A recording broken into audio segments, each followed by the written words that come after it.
Ating sandali, sa mundong puno ng kaguluhan, pag-ibig at presensya mo ang siyang takot. Haplos mo ang kanlungan na pumapawi sa taglay kong pagmamahal. Aking mundo ay nagkaroon ng liwanag mula ng aking puso at ilog ng pitsa. Lumbay ko ay natinag ng anino at presensya mo ay aking maanitan.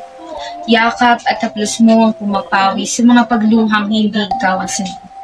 Nais lamang ngayong pagsama mo at pag-intindi sa aking magulo at madilim na gabi. Hindi mawari kung ano ang gagawin sa mga sandaling itay akong humputawin. Kapayapaan at kaginawaan ng puso ang siyang nais na marating. Uliro at balasang bersyon ng aking sarili ang siyang katabi sa mga oras na ikaw ay wala sa aking labi. Ako si Althea May Di Mabayaw na nagtutula at ang aking tula ay pinamagatang ating sandali.